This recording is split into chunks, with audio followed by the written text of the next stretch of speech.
3 minutos de silencio.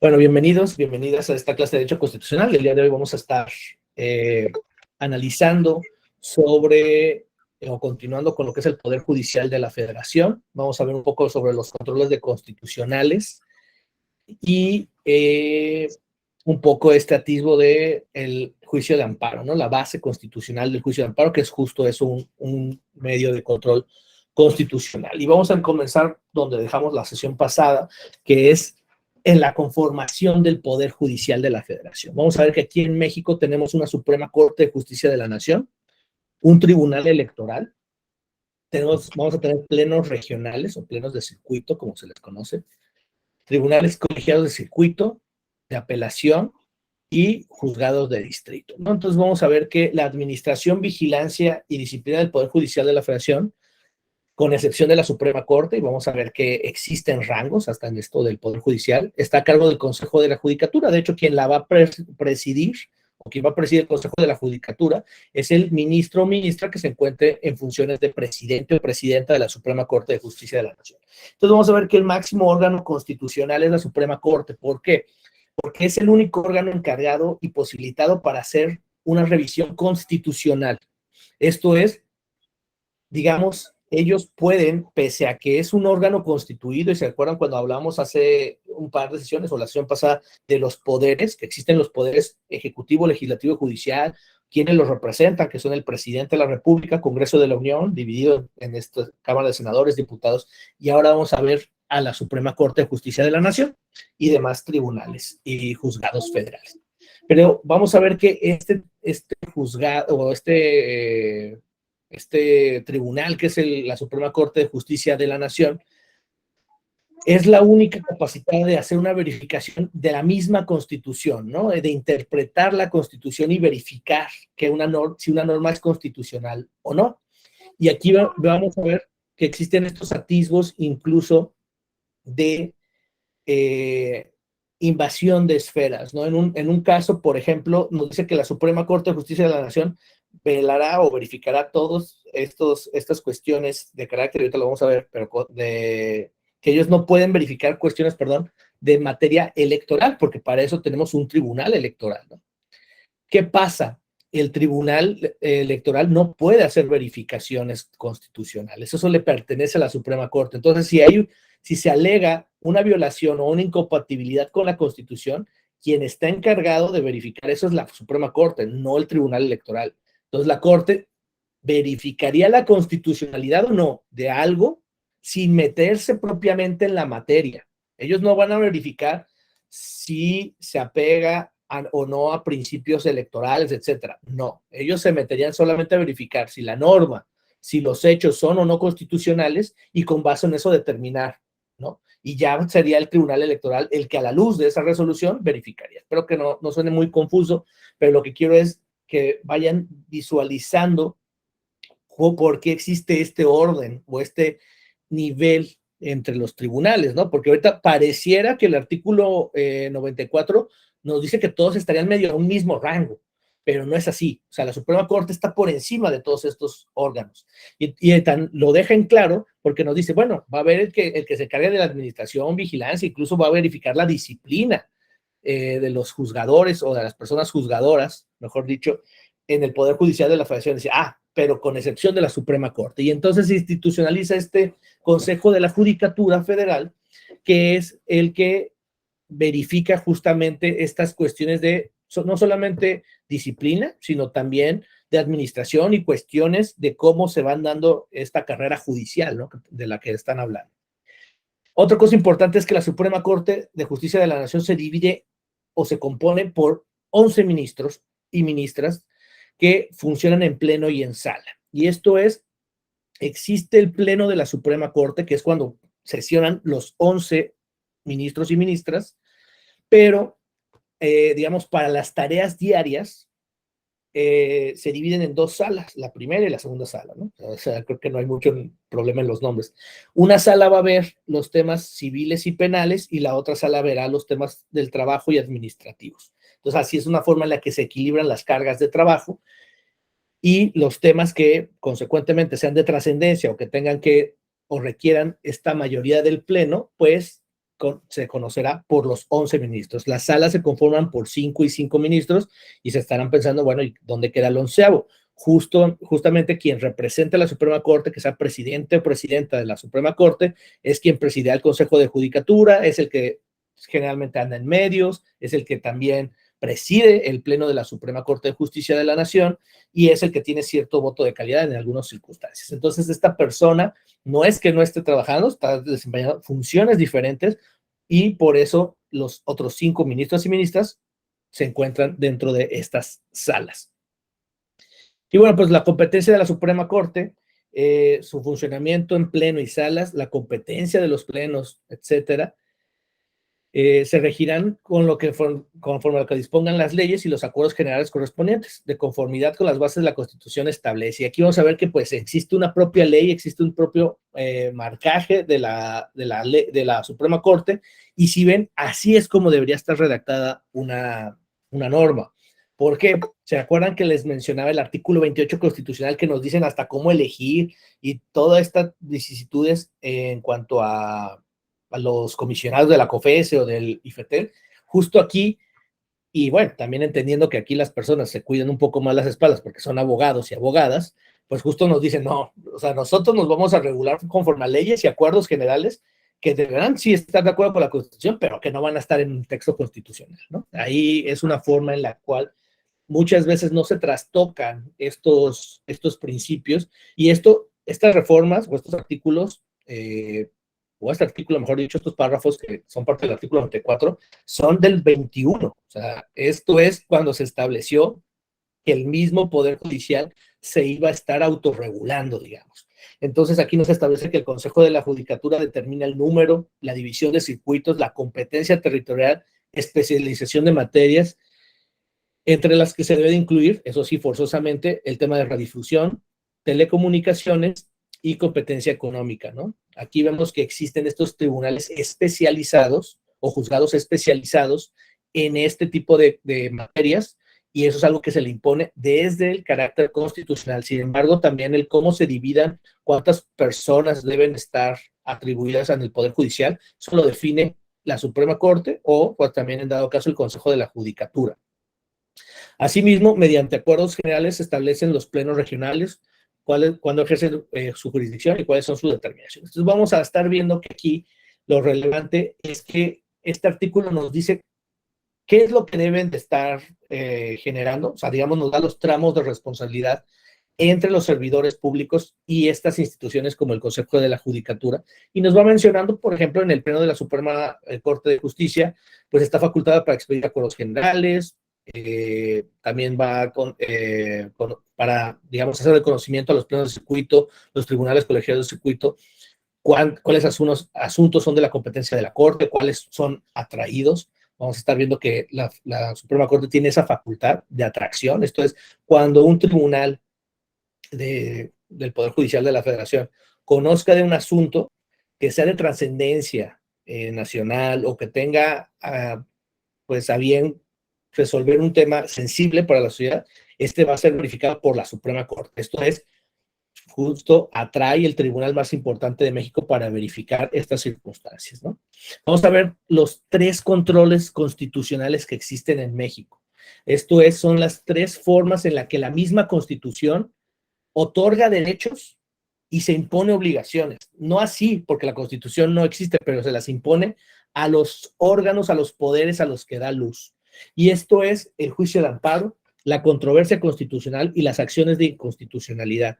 Estas se sustancian y se resuelven de manera prioritaria cuando alguna de las cámaras de Congreso, a través de su presidente o del Ejecutivo Federal, por conducto del Consejo Jurídico de Gobierno, justifique la urgencia, atendiendo al interés social, al orden público y en los términos reglamentarios. Entonces vamos a ver que alguien que se toma en cuenta o actores que se toman en cuenta para la resolución de juicios de amparo, controversias o acciones de inconstitucionalidad son algunas de las cámaras del Congreso, el Ejecutivo, el consejero jurídico o alguno de los presidentes de las cámaras, pues de esta celeridad al tribunal, ¿no?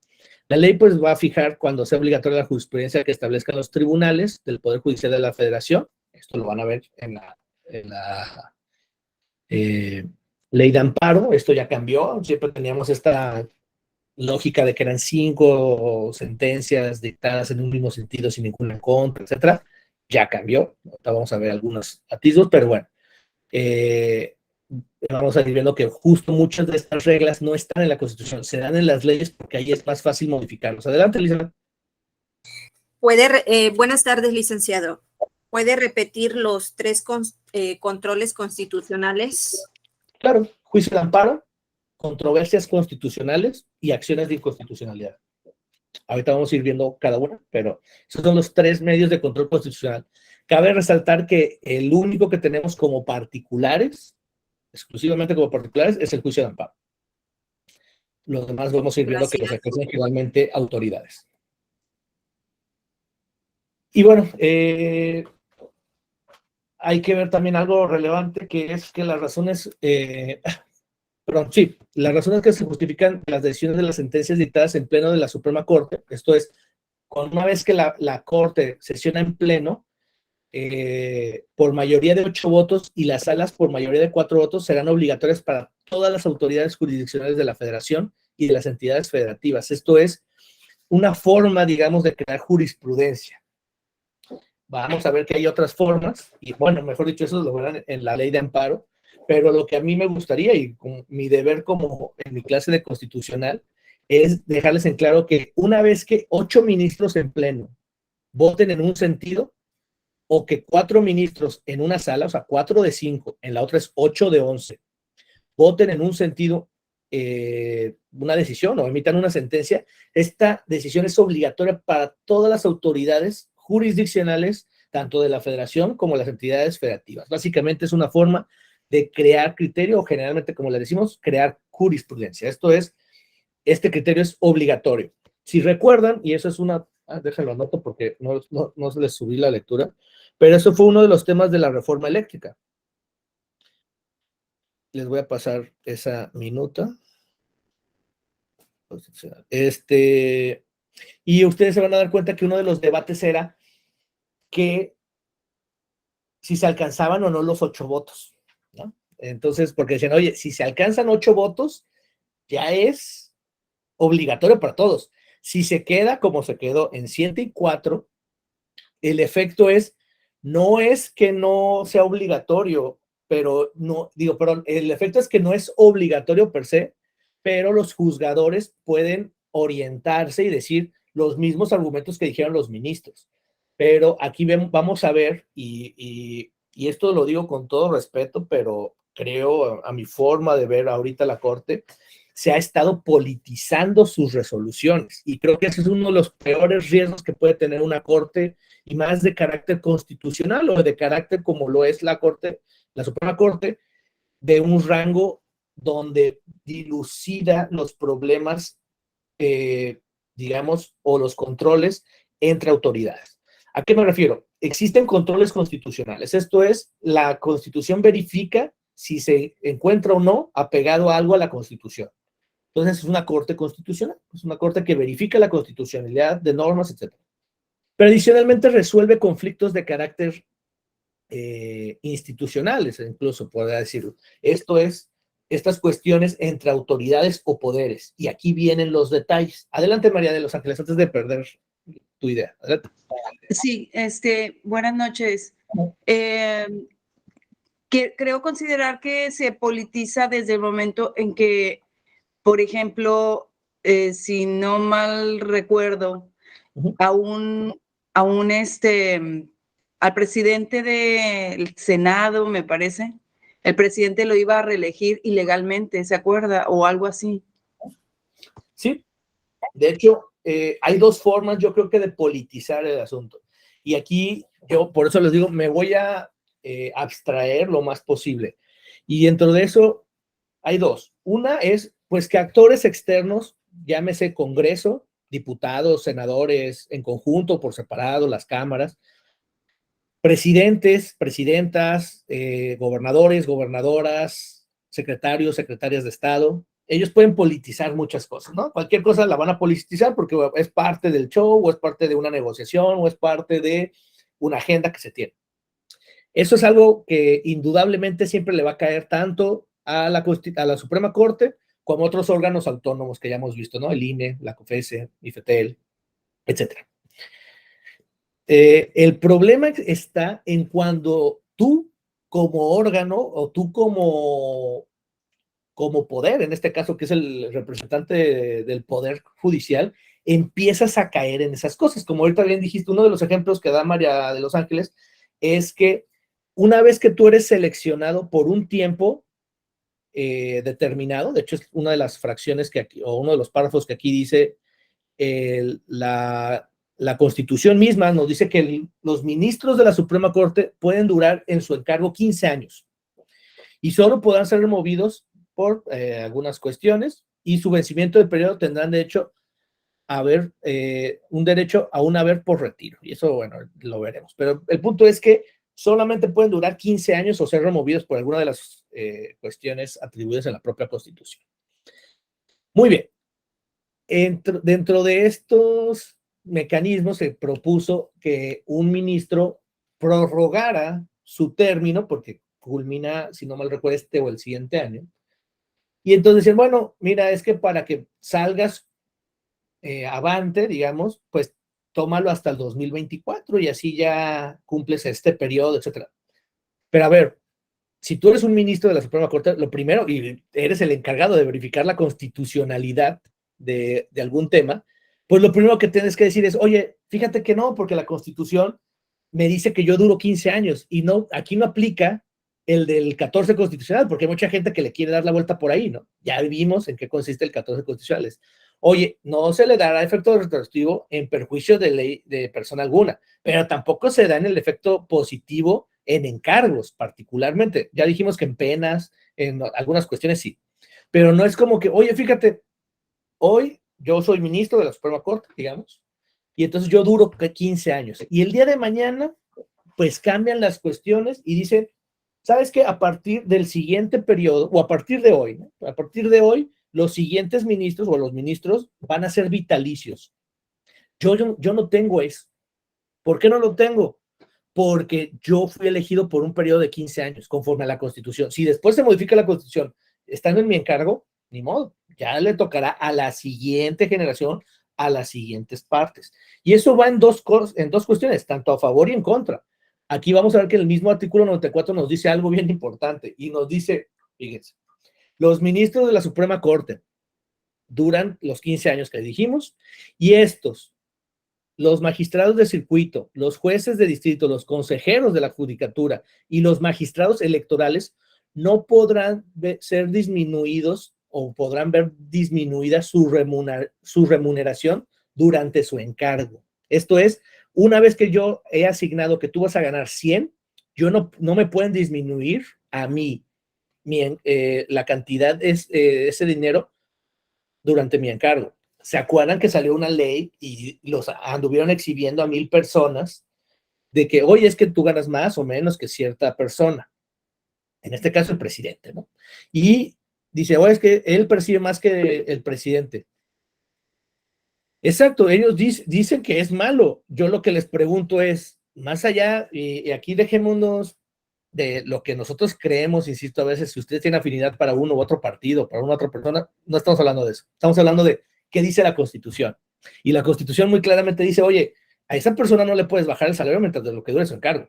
Si le bajan el salario, ¿saben a quién le va a tocar? A la siguiente generación también. O sea, ya los siguientes ministros, ministras, los siguientes jueces, juezas, los siguientes magistrados, consejeros, etcétera, a ellos sí les aplica la nueva ley de remuneraciones, donde ya nadie puede percibir más que el presidente. Pero los que están hoy en el encargo, ahí no es al aplicar el 14 constitucional, no es en efecto retroactivo la ley, y claro que es retroactivo, y claro que es negativo en mi perjuicio, porque me están pagando menos de lo que yo inicié ganando. Ahorita vamos a ver cuál fue el medio de control constitucional. No fue necesariamente un amparo, pero sí fue una controversia constitucional. Ahorita vamos para allá, pero sí. O sea, sí hubo un medio de defensa y todos los están ganando, ¿no? O sea, tan es así que algunos sí se tuvieron que amparar, porque esos fueron jueces, juezas que son de menor rango, que no están dentro de la Constitución, pero pues los ampararon en el sentido de que, claro, la Constitución dice esto, lo que dice la ley es lo contrario, y adivinen qué, Constitución gana ley, ¿no? Así vamos a verlo sencillo. Entonces, se los pongo esto como dato porque vamos a ver que existen este tipo de politizaciones y aun y cuando sean buenos deseos, les quiero dejar les dije que les iba a dar varios ejemplos. Uno de estos ejemplos ya les dije es la reforma eléctrica y la otra es el protocolo de feminicidios. ¿En qué va esto? Pues miren, la Suprema Corte, a través de su presidente, lo cual también lo hace todo más raro, pero bueno, el presidente de la Suprema Corte fue y dejó una propuesta al Senado sobre una ley o modificar y crear un protocolo de investigación y de seguimiento para los feminicidios, más o menos. Ahorita les pasaré la nota completa. Sin embargo, vamos a ver que en dado caso, imagínense que el Senado se la compra al presidente actual de la Corte y dice, ah, no estamos de acuerdo, ¿sabes qué? Vamos a legislar al respecto. Tu propuesta nos gustó, la vamos a legislar. ¿Qué pasa si el contenido de esas modificaciones que se pretenden son inconstitucionales? Adivinen quién verificaría la acción inconstitucional o la controversia constitucional. Pues la propia Corte. Y entonces no sería juez y parte la persona. De hecho, por eso los ministros de la Suprema Corte no tienen permitido emitir leyes o hacer propuestas de leyes. Está limitado quién puede hacer eso. Ustedes ya lo leyeron en la Constitución. ¿Quién puede hacer iniciativas de ley? ¿Los ministros de la Corte? No, porque ellos son los que hacen verificación de esas leyes. Y entonces, si tú eres juez y parte, pues entonces no hay cierta imparcialidad en la decisión, ¿no? Entonces, son el tipo de cosas que hay que ir verificando y que hay que tener bien pendiente que no es un tema de afinidades políticas, es un tema de responsabilidad de los servidores públicos y de adicionalmente cumplimiento de la Constitución. Adelante, María, creo que abriste el micrófono.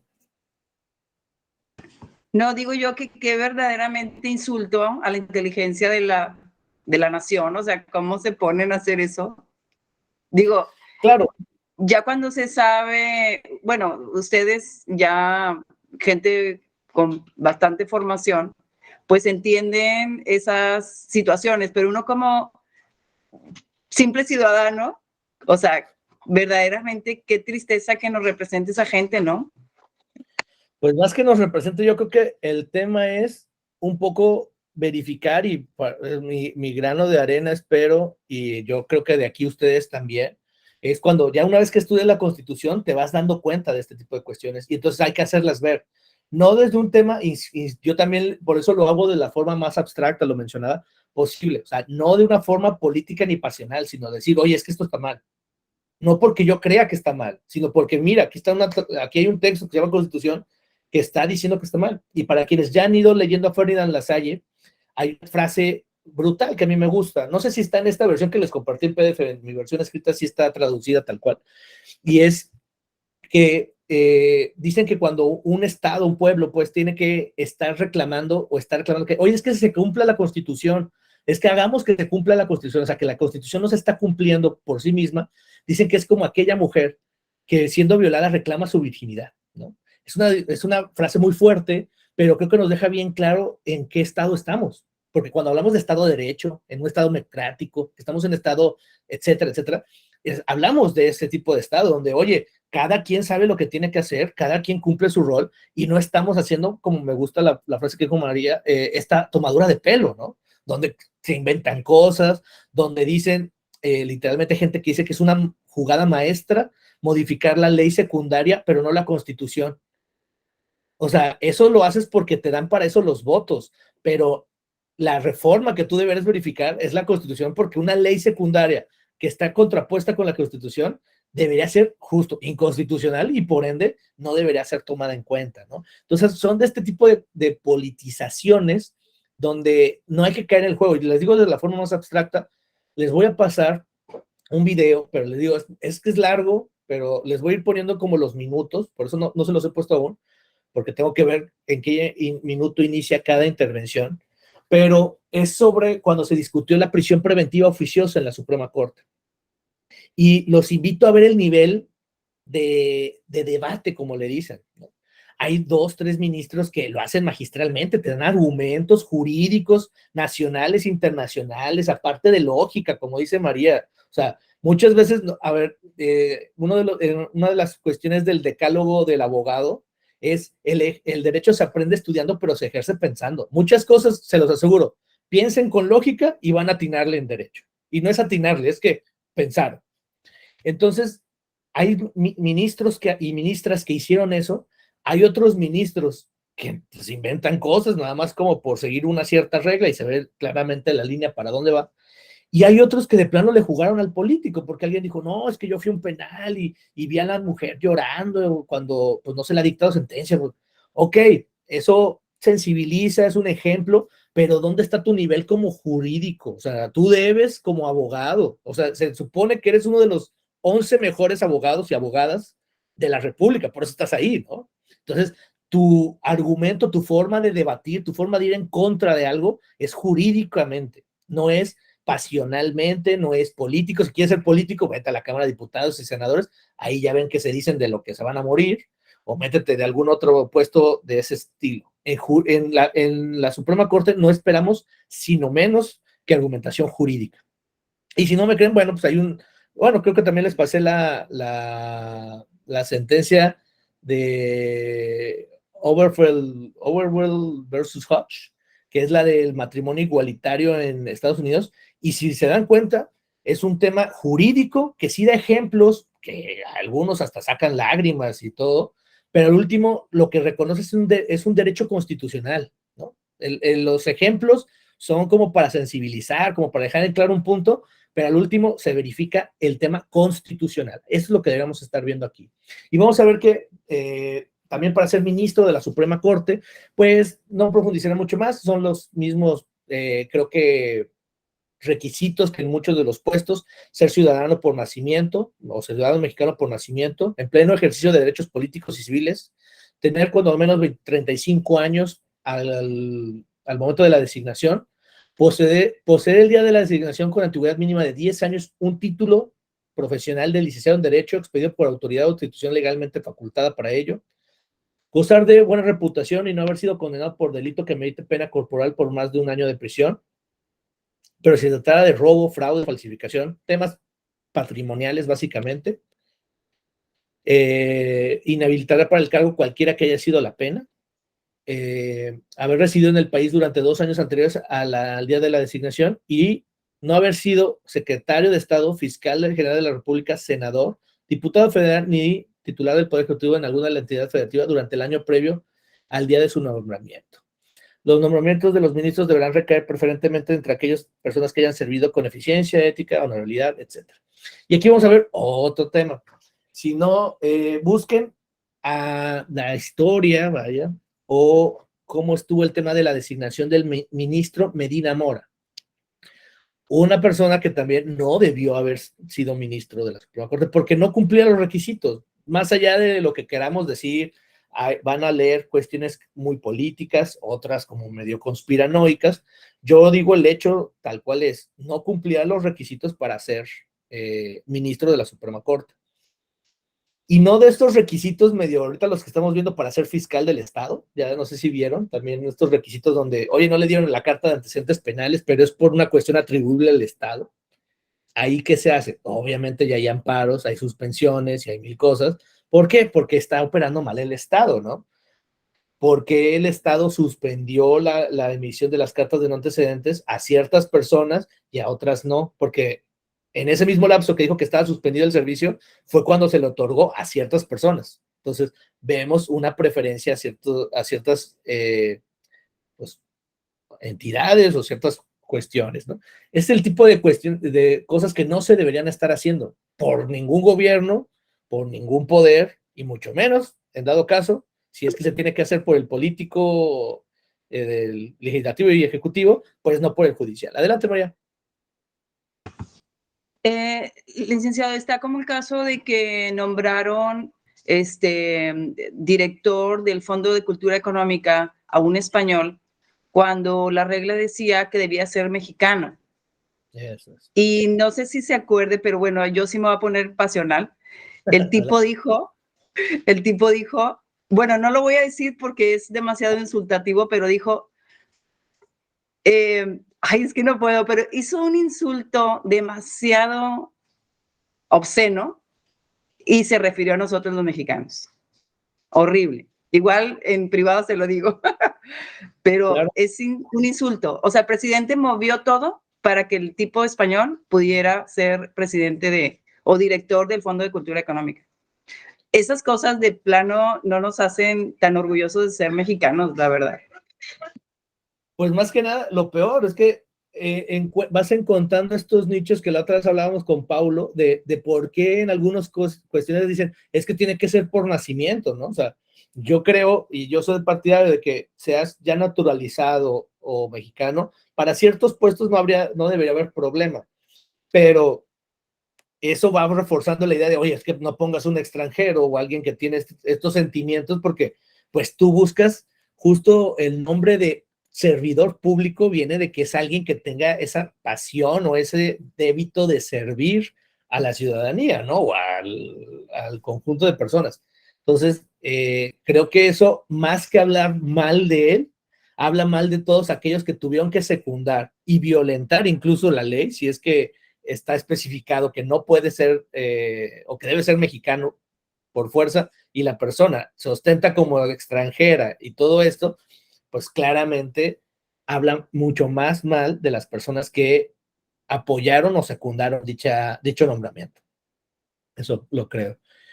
Y bueno, pues hablando de nombramientos, vamos a ver que para que se nombre a un ministro o ministra de la Suprema Corte, pues se hace primero que el proceso va desde que el presidente somete una terna consideración del Senado. Esto se somete a 3 personas que puedan ser las posibles nombradas, el cual previa comparecencia de las personas propuestas designará al ministro que deberá cubrir la vacante.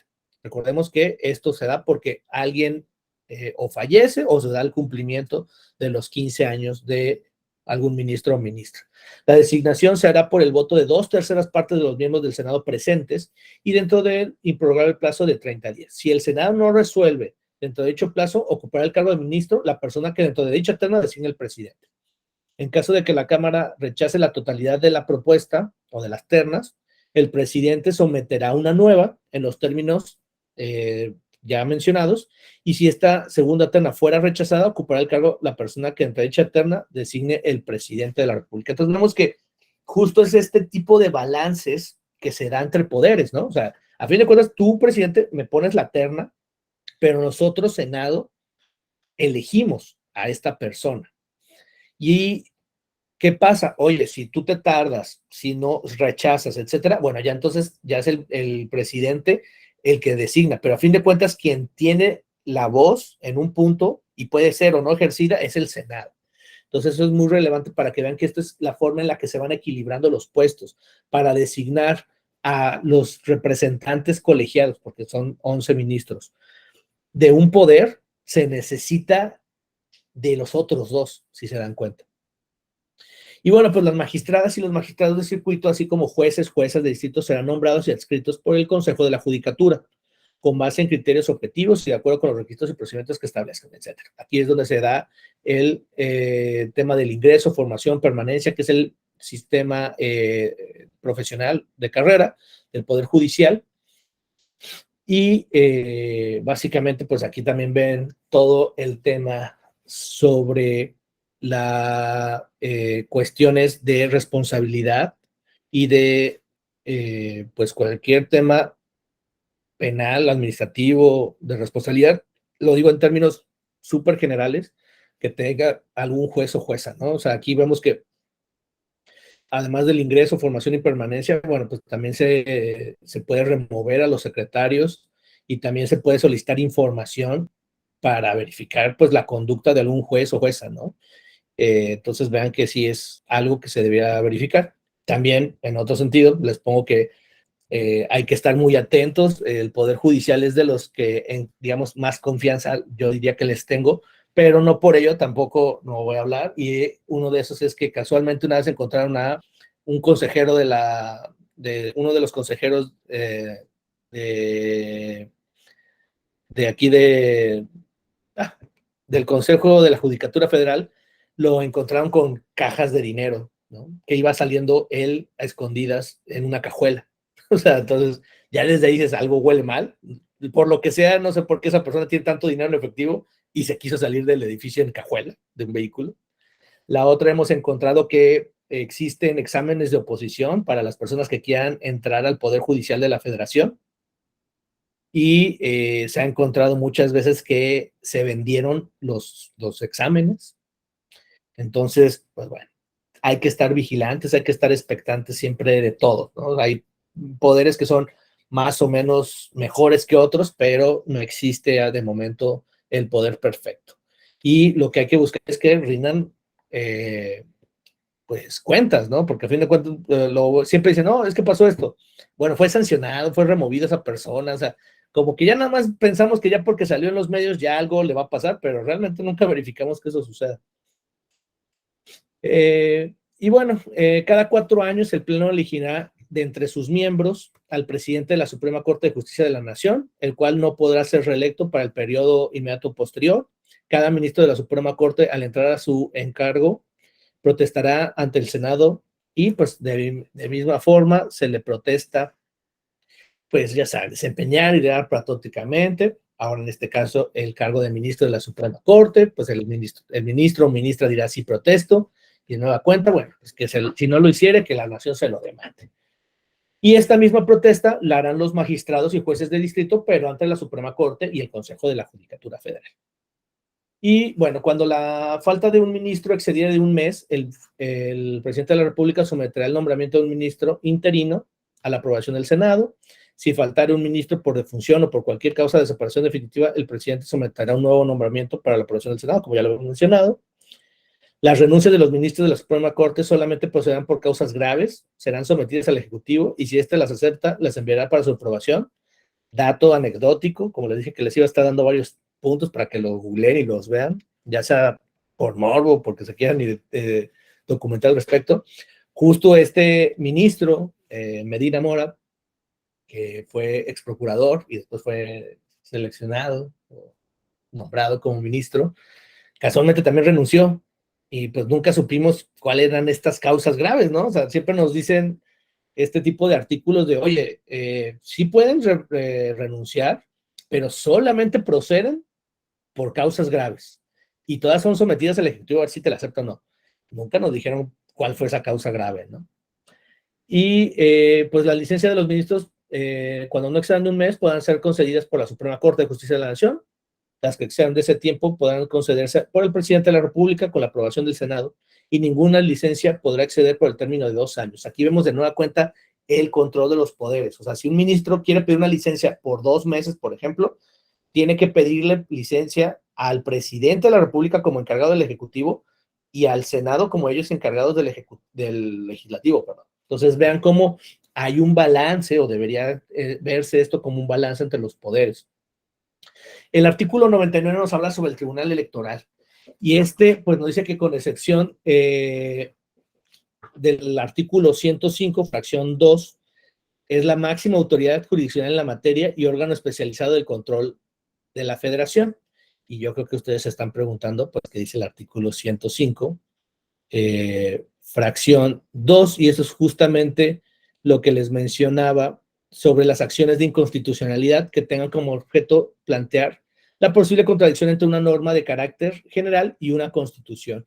Y aquí es donde les digo que todo lo que tenga que verificar con cuestiones constitucionales y la verificación de normas conforme a la Constitución, eso quien lo conoce es solamente la Suprema Corte, ¿no? Entonces, en temas constitucionales, quien ejerce el grado máximo es la Constitución. En temas electorales, meramente, quien lo ejerce es justamente este Tribunal Electoral, ¿no? Por eso nos dice, salvo eso, en temas de inconstitucionales, de normas generales con la Constitución, yo, Tribunal Electoral, soy la máxima autoridad jurisdiccional en la materia. ¿Cuál materia? La electoral. Y el órgano especializado del Poder Judicial de la Federación. Aquí vamos a ver que este tribunal funcionará de forma permanente con una sala superior y salas regionales. Una de sala regional la tenemos aquí en Monterrey. Y pues esta sala superior se integra por 7 magistrados electorales el presidente del tribunal será elegido por la sala superior de entre sus miembros para ejercer el cargo por 4 años. Vamos a ver que el tribunal, las salas regionales cuentan con 3, generalmente 3 magistrados. Y algo relevante, también les digo, como si lo quieren ver, es esta cuestión, pues, constitucional o no, ya no sé cómo llamarlo, pero fue algo particular.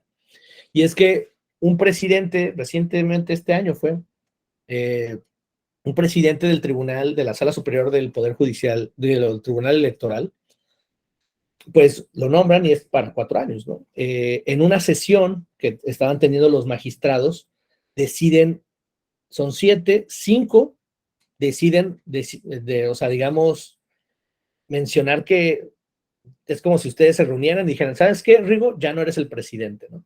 5 se pusieron de acuerdo. Una persona dijo, oye, ¿qué está pasando? Esto no lo deberíamos estar resolviendo en una sesión que para empezar es pública. Se estaba televisando y se estaba transmitiendo en vivo. Yo la estaba viendo pues, en YouTube, pero bueno, estaba en vivo. Y y no estaba ni siquiera dentro del orden del día, ¿no? Era como, oye, vamos a hablar sobre el artículo 94 y que ustedes me dijeran, ¿sabes qué? También ya queremos hablar sobre ti y ya no eres más nuestro tutor, por ejemplo. Entonces, como, oye, ¿qué está pasando, no? Eso se dio. Y al último, pues, todos nos quedamos como en shock, ¿no? Porque, oye, ¿qué está pasando? O sea, ¿esto tiene o no alcances constitucionales? ¿Quién debe decidir sobre esto? Porque también la misma Constitución dice que en temas de las relaciones, designación del presidente o cualquier tema laboral al interior de las salas superiores o regionales del Tribunal Electoral, ellos son los que se autorregulan, por decirlo de alguna forma. Entonces, le entra o no le entra la Suprema Corte. Entonces, son de estas cuestiones que, fíjense, se dan entre los más conocedores del derecho. Entonces, son una muy buena frase que ya se les había mencionado, pero dicen mis amigos que son constitucionalistas con doctorado, etcétera. Y es de, oye, un buen tiempo para los constitucionalistas, un mal tiempo para el país, ¿no? Entonces, este tipo de controversias o cuestiones son de las que nos ponen no solamente a pensar, sino a verificar qué está pasando con la Constitución. Y bueno, pues el Tribunal Electoral, a fin de cuentas, conoce de impugnaciones de las elecciones federales, aquellas que se hagan del presidente de la República, impugnaciones de actos y resoluciones de la Autoridad Electoral Federal, conflictos de las diferencias laborales entre el tribunal y sus servidores, como les mencionaba, o sea, ellos ven su propia materia laboral, por decirlo de una forma, conflictos o diferencias laborales entre el Instituto Nacional Electoral y sus servidores, o sea, también el del Instituto Nacional, etc. Entonces, básicamente ven los temas de trascendencia y especializados en cuestiones electorales. Entonces, ahí se los dejaría. Si quieren analizar más al respecto, pues está el artículo 99, que es el encargado del Tribunal Electoral, ¿no? Para mí, no me gusta profundizar mucho más, nada más que sepan la diferencia y los rangos que tiene con la Suprema Corte. Si tienen alguna duda o quieren hablar más al respecto, sin ninguna duda les puedo incluso traer a una persona que es especialista en materia electoral para que las resuelva. Adelante, Alexia. Buenas noches, maestro. Hola. Disculpe, es sobre la tarea de esta semana de la presentación. Es que yo no sé de dónde sacar los 3 puntos. Dice CEPUM. ¿Es del libro o es de una presentación que usted nos va a poner ahí en la plataforma? No, CPUM es Constitución Política de los Estados Unidos Mexicanos. Es la que ya está en la plataforma. Ah, de ahí vamos a sacar esos 3 puntos. Sí, de hecho tú los puedes hasta googlear y van a estar, viene un apartado específicamente de la Auditoría Superior de la Federación y la responsabilidad de los servidores públicos viene en el 108, 109, 111, por ahí vas a ver. Ah, bueno. Ah, ok, porque yo leo puros artículos ahí. Sí, si quieres, te digo, puedes buscar en el artículo 108 Ajá. y me dices si habla o no de la responsabilidad de los servidores públicos. Ah, ok, muy amable. Gracias, maestro. No les puse los artículos porque justo es parte del show, para que ustedes vayan identificando, buscando los apartados, etc. ¿Cuál dijo, maestro? ¿108 y 102? 108 estoy seguro.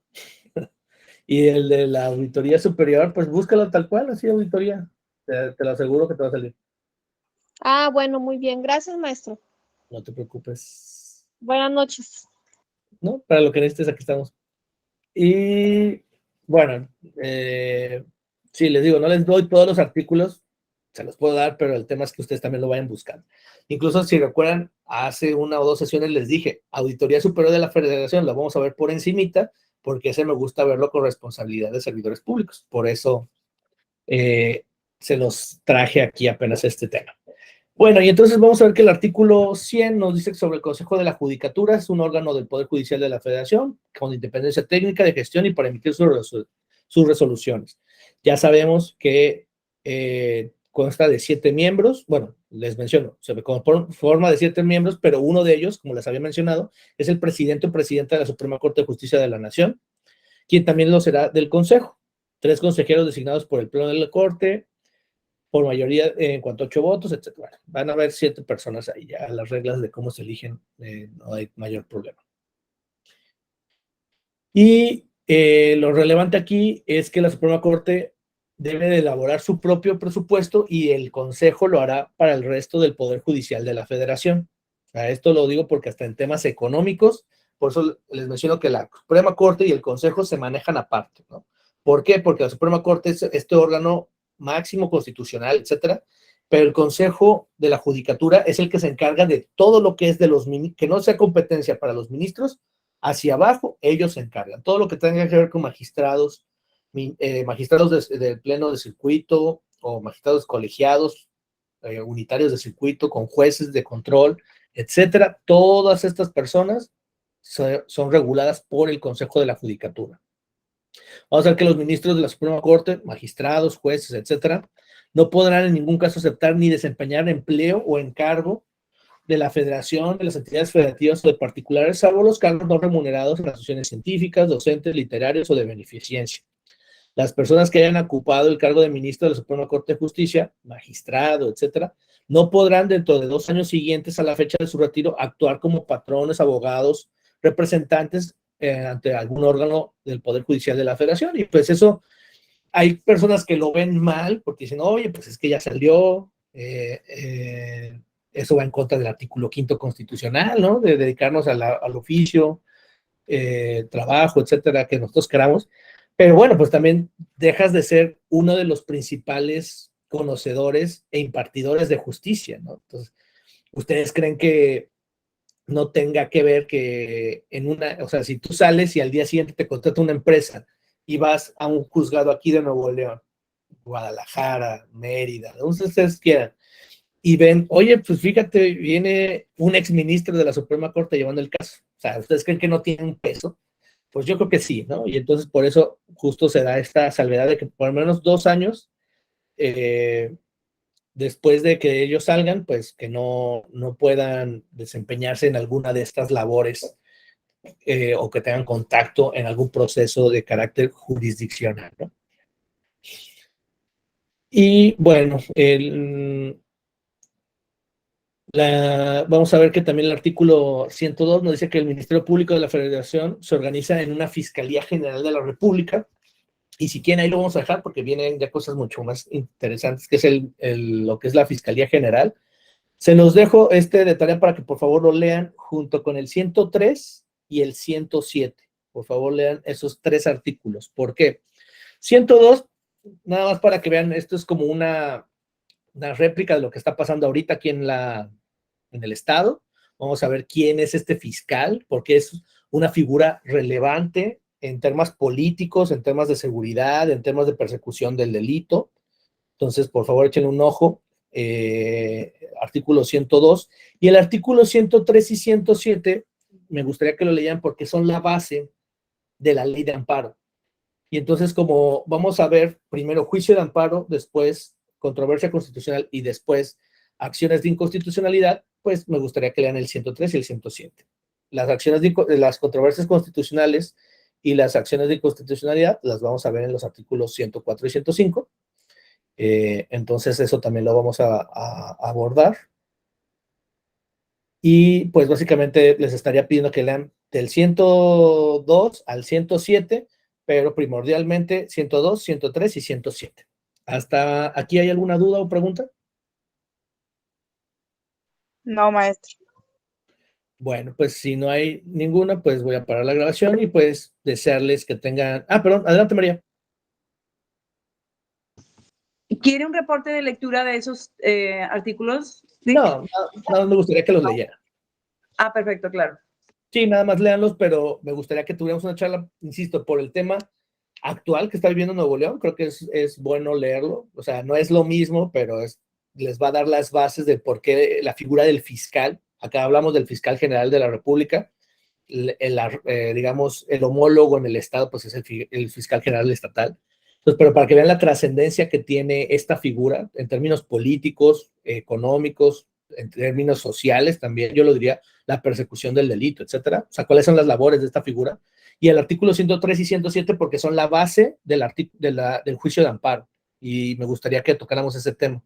Adicionalmente vamos a ver controversia constitucional y acción de inconstitucionalidad, pero eso lo vamos a ver, también la siguiente clase, pero pues eso ya es un poco más de mi lado, ¿no? Si pueden leer del artículo 102 al 107, excelente. Si no, por favor, sí échenle un ojo detenido 102, 103 y 107. ¿Alguna otra duda? ¿Comentario o pregunta?